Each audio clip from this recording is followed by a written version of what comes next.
Photographs Deconstructed with Simon Q. Walden. For years I've been pretty much a studio shooter. The bulk of all my work was done in studio.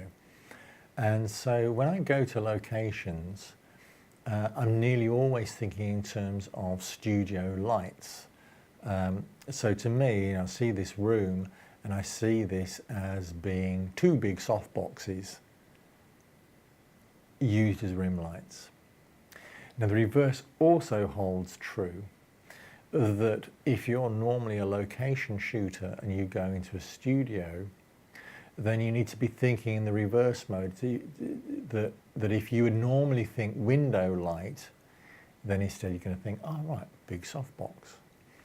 Light isn't very difficult to understand once you start sort of thinking in those terms, that what's the natural representation of this light, therefore how do I recreate that style of light artificially?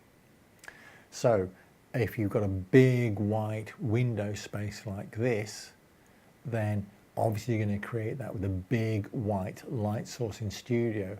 Now actually a softbox would have to be very big to be the same size as that, those two windows. So maybe it's not a softbox at all.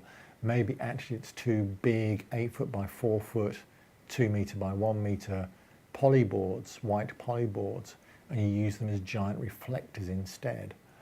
But you see what I'm saying is that think in terms of a natural light source, its size, its shape, its intensity, and it becomes so easy then to know what you need to do in the studio to replicate that. To find out more, go to FilmPhotoAcademy.com. Subscribe now for regular updates.